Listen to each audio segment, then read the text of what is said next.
Hello and a warm welcome to this special program where we will be discussing issues around water and in particular water insecurity and climate change, which pose a significant challenge to sustainable development in the country, where water resources are crucial for livelihoods, agriculture and environmental sustainability.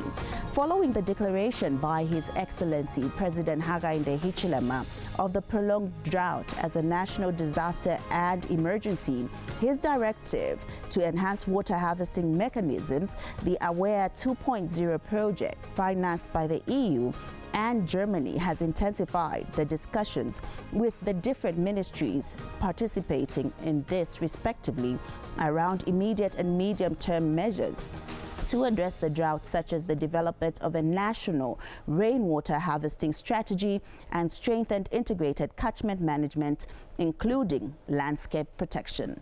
On this program, we host the different stakeholders to just look at these issues and around water harvesting. Where are we as a country? Where are we going? The cooperating partners' participation, and of course, the voice from traditional leaders. My name is Chileshe Malungila, and I would like to welcome my guests. Good evening. Good evening.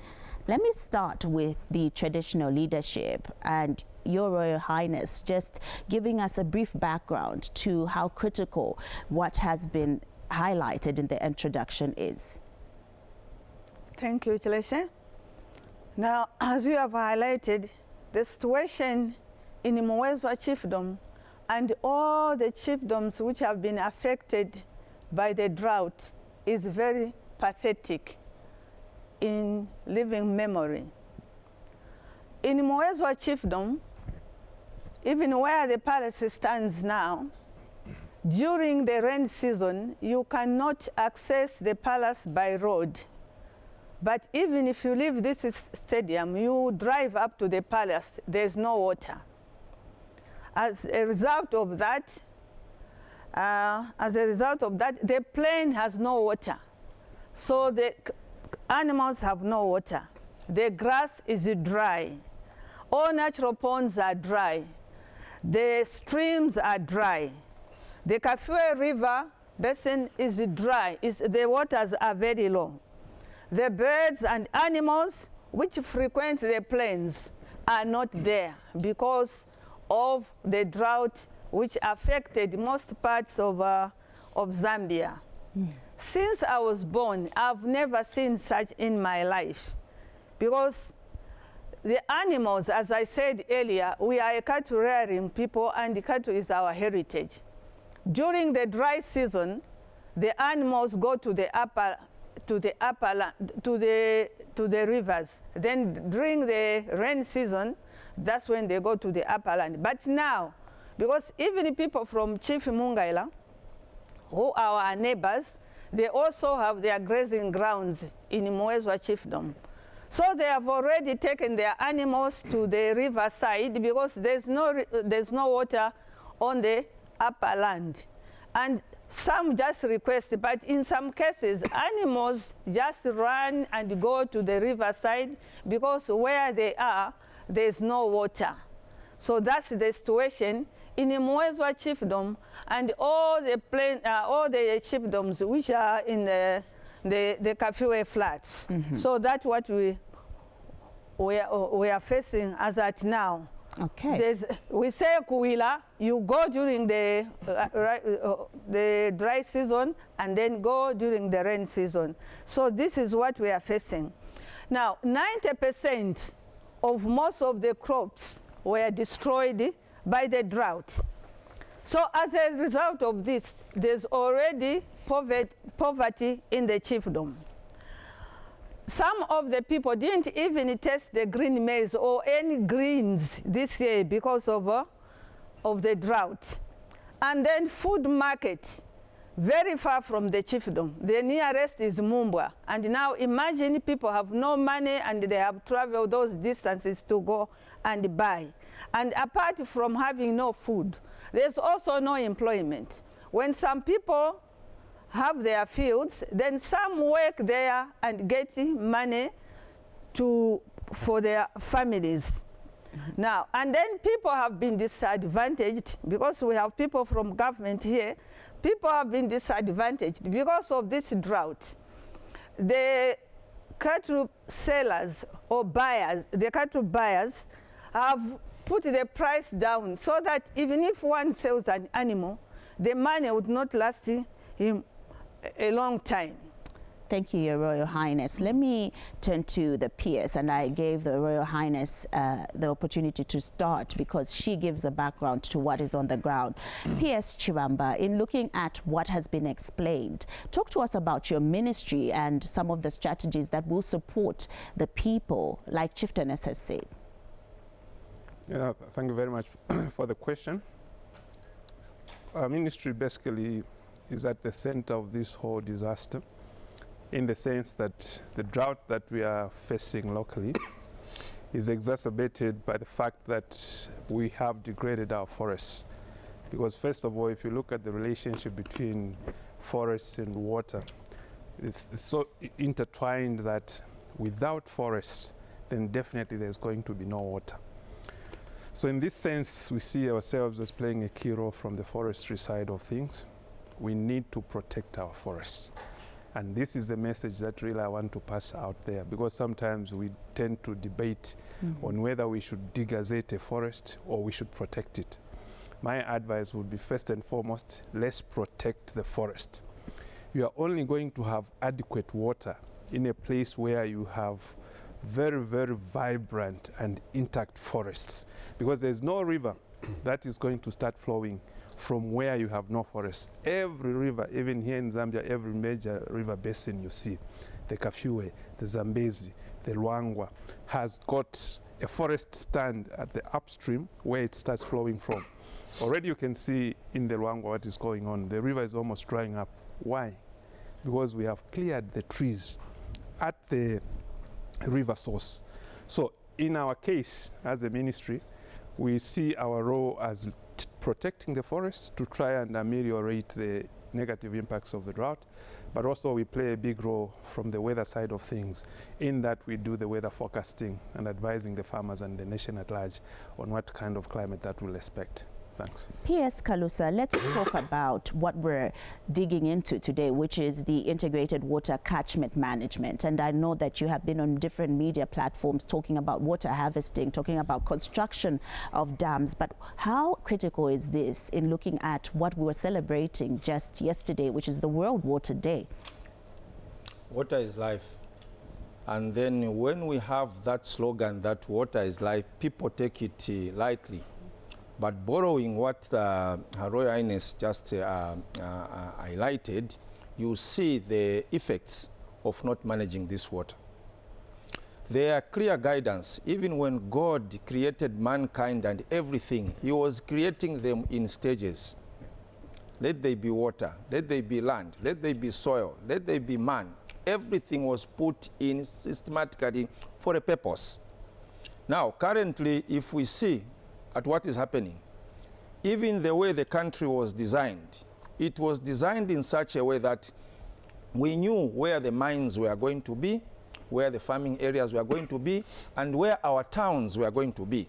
And then from there, we also had urban planning and all those things to ensure that we also have water recharge zones. These are the areas to receive the water so that the water underground is replenished. Water is received so that the water in the surface, for your own information, our water is found in two folds. There's water on the surface through lakes, rivers, and oceans, and then we also have water underground. So these are two folds or existence of water. Now, when we talk about the word integrated simply means sequences. Things have to be coordinated. We have water, we have land, and then we have the environment. You know, when we say once we develop, we destroy the environment, it simply means we have destroyed life. And then if you reflect just today and any other day, for a human being, life starts in the morning with water. Sanitation, water for bathing. Life has started, and as we are progressing in the day, today we are working, we are producing. On the side of our table, there is a bottle of water to replenish nurtures the body so that we are healthy, so that we work, produce, and add to the development of the country. And as the day will end, in the night, in the evening, we will revisit this water back. So if you look at the activity on how humankind depends on water, it is really immense. You look at crops. Crops also depend on water. You look at animals. Animals also depend on water. That's why when we were commemorating World Water Day yesterday, we were just reminding ourselves on how water is important to mankind and animals. Let me turn to the European Union, and I know you've been listening attentively to all the stakeholders from the ministries and the Chieftainess. How are you supporting water harvesting, water development, and issues around water and sanitation, as well as climate change? Thank you, Jaleshi. I just want to start by saying I was yesterday in Botswana, and I flew back from Livingstone, and I saw exactly what the Chieftainess said. It's really a disaster. And when I was in Botswana, we also met the chief, and he reports exactly the same thing. I was there. The Chibamba floodplains are not flooded. There is no water, nothing. The Chibamba River is almost dry, like I would say 20, 40 kilometers above the confluence with the Zambezi River, and the floods do not even come up. So it's really a disaster, not only for Zambia, but for the entire Southern Africa region. And I think it's a stark reminder that we have to act, and business as usual cannot be done. That's exactly what the EU does. We have started years ago already on integrated watershed management under a program with a German cooperation with GIZ. It's called AWARE, and now we talk about the AWARE 2.0 program, where we talk about integrated water catchment management and landscape protection in Zambia. It is really, really important because no agriculture, no horticulture, no livestock husbandry, animal husbandry without water. And yeah, if the landscape, if the watershed is not being protected, is not being planned properly, land use planning comes in here, of course, then we run into a big disaster. So the EU has this program, but we have also other programs. I guess we come back to that later in our discussion, but there's a lot. For example, regionally, I was at the Nature Africa conference. Both PSs talked about nature, and there was a conference in Livingstone. Chieftainess and I actually went to a conference called Nature-Based Solutions, a global conference. The drought was in the room, very strongly in the room in all talks. And on Zambia particularly, the PS of the Minister of Green Economy talked about forests. We signed the EU-Zambia Forest Partnership. Actually, President Hakainde Hichilema and the President of the European Commission signed that at COP27 in Cairo, in Sharm el-Sheikh in Egypt, and later on it was endorsed a kind of a roadmap at State House just last November. Let me turn back to you, Your Royal Highness, in looking at what is termed as issues of drought. Issues of disease have a female face. We're looking at gender sensitivity, and we know that the women will go and fetch the water. We're talking about free education, where the girls may have to be withdrawn to go and fetch water. What are you putting up in as far as strategies and potential avenues to protect women and girls in your community, and hopefully in other chiefdoms as well, from the adverse effects of this drought? Thank you, Chieftainess, once again. As a woman, as a mother, and as a chieftainess, gender matters are very important, and also they are close to my heart because they touch on humanity, dignity, the rights of people, and equality. In my chiefdom, and I think elsewhere in Zambia, on a daily basis, women interact with the water. They start with the drawing water, cooking, bathing, and they are heads of their houses, even if we say the gender. A woman appreciates and understands the value of water. That's why it's important that they are put on decision-making committees so that they decide where the water point should be and which is how far it should be. Now, apart from that, almost all the the water point committees are dominated by women, by male, making decisions for the people who are in the forefront drawing water and using all the waters. That's why a woman should be put on the committee, because he's going to influence that committee, because he knows how difficult it is. Because right now, as I said earlier there, I didn't finish, because most of the boreholes are dry. So going to draw water for the women is really a challenge. And then for the women to be on those committees, we should always look back. Most of the chiefdoms, including mine, are coming from a patriarchal society with the men dominance. For the women to come on board, we have to encourage them. You can't just say, come and join the committee. We were like as a chiefdom, because in the House of Chiefs, the last House of Chiefs, we developed gender guidelines, which has 10 thematic areas, including water. So those are the guidelines we use, because we even formed action plans on what we should do, because of what is happening because of water. This is even how I met GIZ, who sponsored me even for this program. Mm-hmm.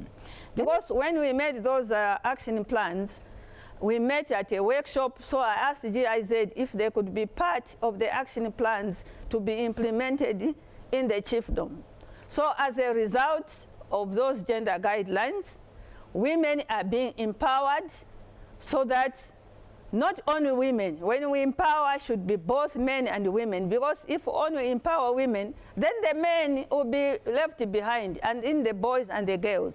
And also we encourage education, even for those elderly people, because when one is literate, they'll be able to read and make informed decisions. So, and we have inclusive training and capacity building for all, even the marginalized in society. Because I said we are coming from a patriarchal type of society, and even where they have to do, they did not look upon, they looked down upon those who didn't have anything. Mm-hmm. Then we also say culture is dynamic. So we make sure that we discard the cultural practices which disadvantage some gender, and then embrace the cultural practices which are progressive. All these are in the gender guidelines. And this we cannot do alone as the chiefdom. We use the partners we have. We are working with International Crane Foundation, with the GIZ, with the COMESA, and even with the government, because even when we were forming the gender guidelines, the government was in the forefront. So whatever we are doing, there should be inclusivity, so that no one is left behind. But the challenges are there, but we do not sit down to just watch, because we are at the grassroots. We are the ones who should inform the government what is not happening in the chiefdom. So having seen the benefits and having worked with the gender guidelines, which includes inclusiveness, the chiefdom recommends that all chiefdom consider using the gender guidelines, because these were developed in the House of Chiefs and it's for the government. Thank you, Your Royal Highness. Let me turn to you, P.S. Douty, Chibamba, in looking at what the Royal Highness has highlighted.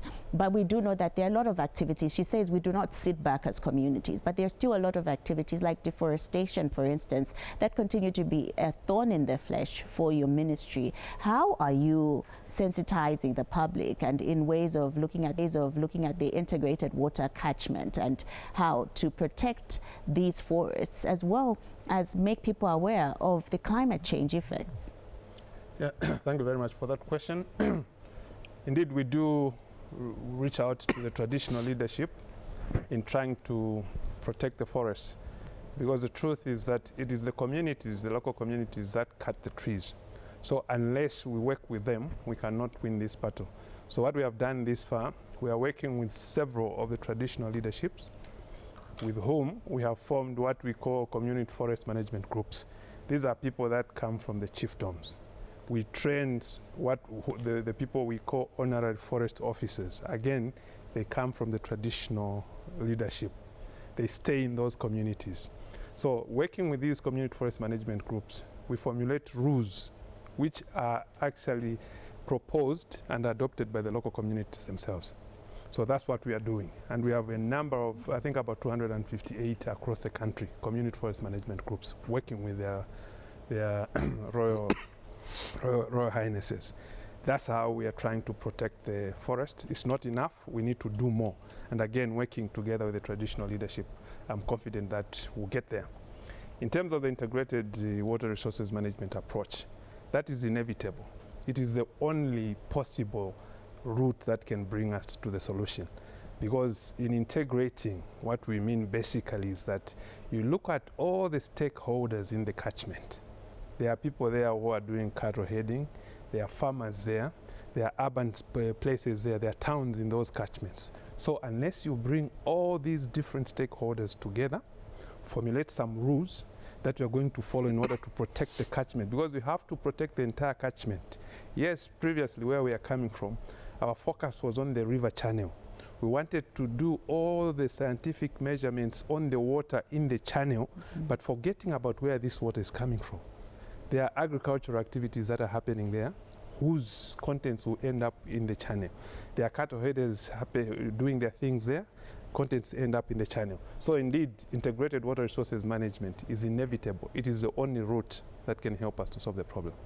For you as the European Union, let's look at some of the highlights that you gave before, which also included the COP27. And I know that you're working with people in the grassroots with that background. Where have we seen success stories from projects like the AWARE? You know, we have seen success in southern province especially. You might have come across some newspaper articles also quite recently that farmers who have benefited from the AWARE program, they're not in such a desperate situation. They might still have 40, 50, 60% losses, but not 80, 90, 100% losses. And that's because of the measures being taken in terms of watershed management, you know, to harvest water, to avoid that the surface runoff is slowed down, including soil erosion, of course, and that the water can percolate more slowly into the soil is being basically prevented to run off too quickly. We have to look in the entire water cycle. So it starts with the rain, and then if there's no vegetation, it will run off and the soil goes away as well. So one really has to follow this integrated way of thinking. In the first phase of the project, we talked about agriculture and water nexus. Now we realize, no, the forest is important, the biodiversity is important, and the forest reserves are normally in the upper part of the catchment. They work like a sponge. You know, a forest has roots, it keeps the water. If you don't have the forest anymore, the water runs off without any prevention, basically. So it goes and it disappears and it's not available anymore. Chieftainess said, Her Royal Highness, that the boreholes are already empty, or you have to drill deeper and deeper. So that's another thing I think where we have to look at, you know, to plan it. Of course, one has to discuss also with commercial farmers with a large pivot irrigation, how much water can they take and how much water can be shared amongst with the smallholder farmers, because the smallholder farmers should not be the victims of basically commercial farming. So it's quite a challenge. Good thing is we have results, we can prove that it works, but we have to really in an inter-ministerial dialogue with local authorities, with local traditional authorities, one has to find solutions. Solutions can be there or are there, but yeah, this is a time, you know, it's called climate change. Things change, so we cannot rely on the blueprint approaches we had in the past, like FISIP. Also, we don't have agriculture here, but the FISIP program is a blueprint approach. And I think even this needs massive reform, so that agriculture becomes more productive on existing land, and so that we do not have to deforest more, but you can increase productivity and diversify agriculture production on existing land to increase water retention, to increase water use, and to increase food security at the end of the entire food system. So that's where we are working on as the European Union and with government, of course. And I think if we can manage, and that's maybe one of the challenge, if we can manage together with government to roll out the success stories more widely through policies, through planning, through legislation, then I think we are on the right path to deal with this challenge, which will not become lower, it will increase. It will increase, and that's very important. Maybe one word on the Chieftainess also, on gender, because that's very important. You know, I used to work in the Sahel also, and I've seen women and girls walking kilometers, hours to fetch water. I don't hope we have a trend in the Southern Africa region, this part in Southern Province, Northern Zimbabwe, Botswana, that we could end up into something like that. And this we have to avoid, and we have to avoid it now by acting now, and of course in the mid and the longer term. Let me turn to you, PS Engineer Joe Kalusa, in looking at solutions, because what the European Union is also talking about is looking for solutions. We recently heard the Zambia Environmental Management Agency approve water dams to be constructed. What are some of those priority areas that you have put in place in order to cushion some of the stories that we're hearing, even from the Chieftainess, where she tells you women are at the center of going to fetch water? Very quickly, climate change is a two-sided coin. It has two extremes. One extreme, you have too much water, difficult to contain, which will even cause havoc, damage, buildings falling, animals getting drowned and dying. And then on the other side also, the effects of climate, you find that you have nothing, literally nothing. And then when we look at this climate change, we also contribute as human beings. I'll give you an example of Magoe. Magoe, when you go to Magoe area, this is the area whereby human activities really run down that river and other activities, because we've been doing sand mining.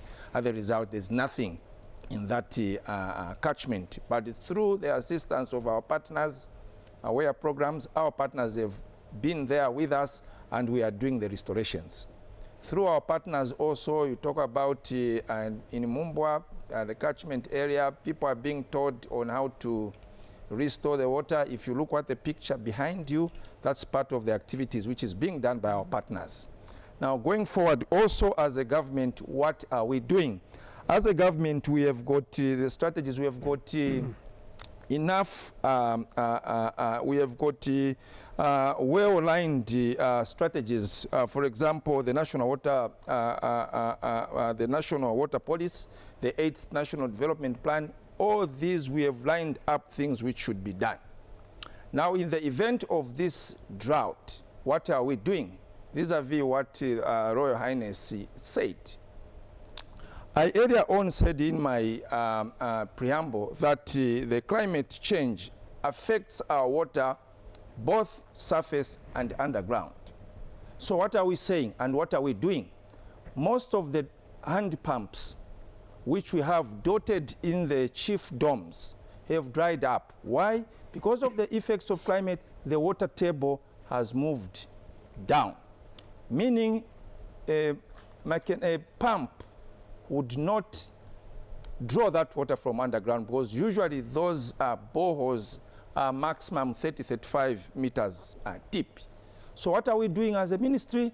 As a ministry, we are saying we are going to deepen those boreholes, and we are going to equip them with the solar system, so that we put the pumps down, because we have to deepen, and then we have to put the solar so that we have enough energy to pump that water from underground. So we have already cited the 84 districts, and then we are going to do this exercise. And then if you look at what Royal Highness said, women carry water on their heads when they draw water from that pump. Now, in mechanizing, it will mean water will come from underground, we'll put a tank up, and then we'll run a line of water with a tap on each village. so that our mothers will just be walking and draw water from the tap. So we are taking water closer to the people. And then on the surface also, we have seen that most of the dams, small dams, large dams, they are also dry. They are in a dilapidated state. So as a government, what we are going to do is we are going to rehabilitate, maintain, and construct some new dams so that in the event this climate change flips on the other coin of too much water, we must be able to harvest this water so that by the time it will become dry, we should be able to start utilizing this water for farming, for domestic use, animal drinking, and all sorts of those things. So we have put in measures to ensure that we take care of all these issues. On top of that, we have to bear in mind and strengthen the management of the water sources. Just as my colleague stated, we go flat out to cut the trees because we want to burn them into charcoal and sell, have a few coins, but we are forgetting of the effects. Let me speak to you, Your Royal Highness, in looking at what the PS said on the effects. What are you doing to help communities now understand the realities of climate change? Because what you say is what is on the ground, dry boreholes, further places to collect water from, and we know that the communities have already seen the ravaging effects on the agriculture sector. Thank you, Celeste, again. Now, as Royal Highnesses or traditional leaders, we have a role to play, and what we say, the people follow. And because we have the authority and the proximity, we engage them. Just as I said earlier, we are not only looking at water. From the gender guidelines, as I said earlier, there are 10 thematic areas, and even climate change. Because when we made those action plans, they touched all the 10 thematic areas: education, climate change, forest, education, gender, child marriage, yeah, all those were touched. So as a result of that, we are working with other stakeholders, because whatever we are doing, as I said earlier, I can go back to the patriarchal type of society. Because it's very difficult to change a mindset. It should be sensitization and awareness. And that should not be done maybe once in a year. It should be continuous to remind the people that this is what should be done. So even as PS Green Economy has indicated, we are working with the COMESA. We have the forest groups which have been formed. So those are going to make sure that they work to make sure that the trees are not cut indiscriminately. Then apart from that, because of the awareness which is being done in the chiefdom, even ordinary citizens, when they see a bad vice, they will call, either they call the royal establishment or they will call a committee who is involved, like the forest groups, to say, here, this is what is happening. But for Muwezwa chiefdom, because we have 6 zones and 2 are along the Kafue River and the Kafue Flats, so there isn't much charcoal burning. So what we encourage them, but from time immemorial, we have been using wood for firewood. So we just encourage them that they should use dead wood, not cutting trees which are still growing. And also we encourage even tree planting in some areas. We are working with the COMESA. They even gave us some trees to plant in some areas. So there are champions there who make sure that all the bad devices are reported, so that, and we even, because of those gender guidelines which we had, we made bylaws, and also there are penalties for people who do not follow. And because Muwezwa chiefdom is very far from its stage, it's the furthest. Most of the time we go to Mumbwa, but they help us. So as a chiefdom, we make sure that we have even those community people to help us when there's a problem if they do not follow what is supposed to be done. So this is what we are doing in the chiefdom. As I said earlier, we are not sitting down and we are reading because we know climate change is real. And what we are experiencing this year might not be the last one. So we must be prepared for what is going to come. And that's why we, even as the traditional leaders, we are even encouraging indigenous knowledge so that it can be documented because it will help us. Just about 2 days ago, I was in Lochinvar. We were told that last year, there's a bird which when it makes the noise, that means it's telling the people that this year there will be no rain. But how many people don't know about that knowledge? They'll just ignore that bird. They will say, no, this is the way it is. So even I identified it, even as we go to the chiefdom, because of the role that I have, we have organized a meeting for the chiefdom where members from Ite State District Council, Ite State Administration, even from the province, will come so that we see the way forward because of the drought which we have. And we always say, even if we have stakeholders, we do not want the solutions to come from the stakeholders. We want the solutions to come from the people. Because once the people suggest those solutions, they will embrace them and take them as their own. So the stakeholders will be there to advise us, or maybe if we think of something which was being done a long time ago, they can say, no, this time this cannot work. It's better you do it this way.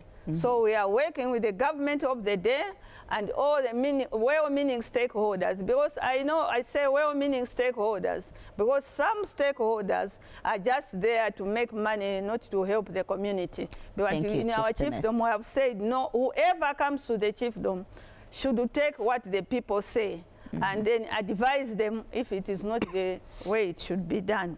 Thank you, Your Royal Highness. Let me get to you, PS, for green economy. Just looking at the way forward for what is to come. We have already heard that this is the worst drought in 40 years. We've heard from the Meteorological Department under your ministry giving us even statistics on just how bad the situation is. Yeah, thank you for that question. Indeed, this far, this seems to be the worst that we've seen. And we don't know what really how it turn out going forward. But I totally agree with Her Royal Highness's submission. It's about local communities. Sometimes we make a mistake. We come from town in big vehicles and talking good English. We want to go and teach them. Teach them what? With the very difficult terms, adaptation, mitigation.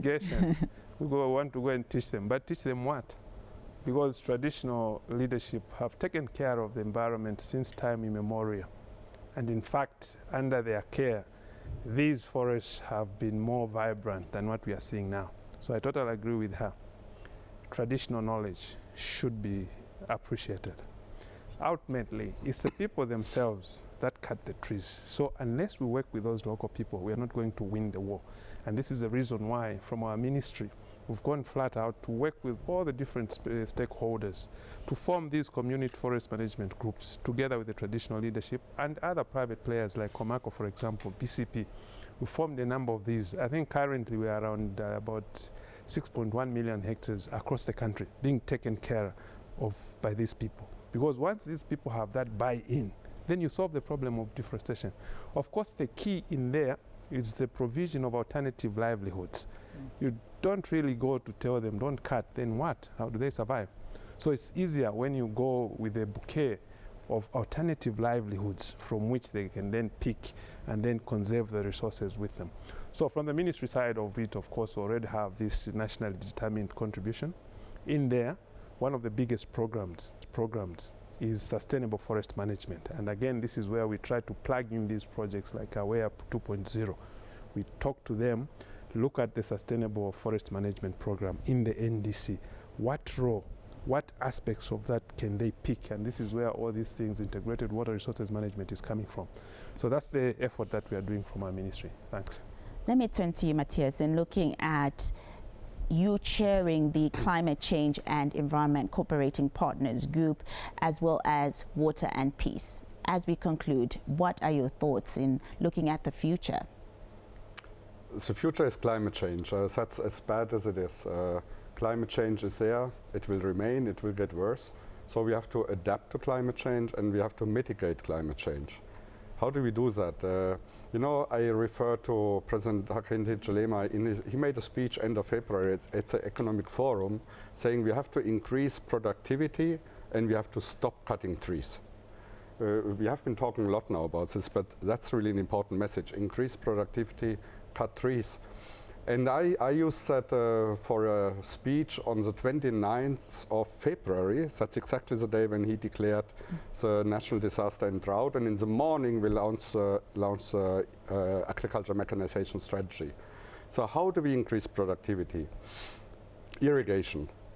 But irrigation where it works and adapt it.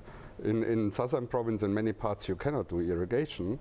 In northern province, possibly in the northern part of the country, so it's more rainwater harvesting in some parts, learning from the outside, also from other countries like Israel, I know, is also involved with trickle irrigation. So we have to be very careful that we don't accelerate climate change, so we have to adapt it. So irrigation is one thing. And of course, let's keep in mind, if I refer a little bit to the peers of Minister of Water Resources, it's important to drill deeper boreholes, but we can also do a big mistake by not taking care of the catchment area. And the deeper we go in the boreholes, the forests will die because the roots will not go down forever. You can pump up the water for agriculture, but the trees die. So we have to be very, very careful on that. Innovation. We have to innovate the agriculture sector. I mentioned FISIP before. We need more intercropping with cover crops. We need more integrated farming to protect the soil from evaporation, from soil erosion also, make it more nutrient rich, basically bring nitrogen into the soil, for example, through leguminous. We have tested that, and we have tested it also with traditional knowledge, which I also fully agree.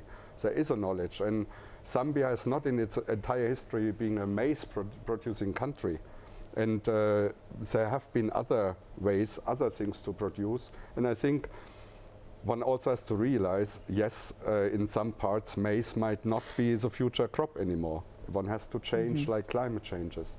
And the third thing is mechanization, but again, adapted mechanization. We have to be very careful that we don't open the soil, that there's more evaporation. But of course, this right balance is a very important one, to strike this balance. So that's really very, very important. We can be very worried about climate change, but if we do the right measures, we can, in a way, adapt to it, mitigate it, and slow it down. And in some decades, because we have to talk about our children and grandchildren generation, what we do now will impact their life. And we know we still have a window of opportunity to slow it down. You know, the Paris Agreement talks about this 1.5 degrees. Unfortunately, the bad news is we have surpassed it the first time in 2023 and the entire planet already. So, but it should not prevent us of doing the right things which are needed, because if we don't do it, then we really don't have only disaster this year and national emergency, but we have it every year with all the consequences, and the consequence will only be negative.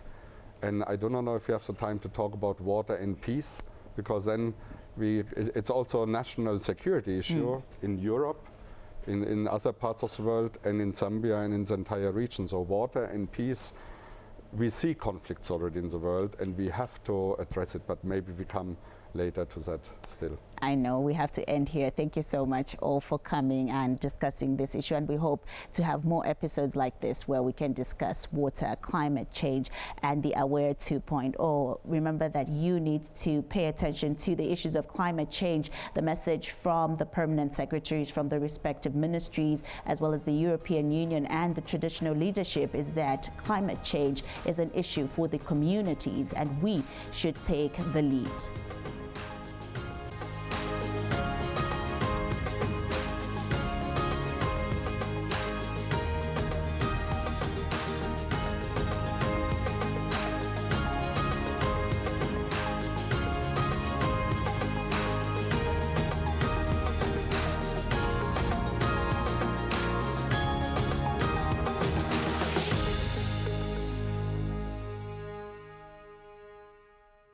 One Zambia, one nation.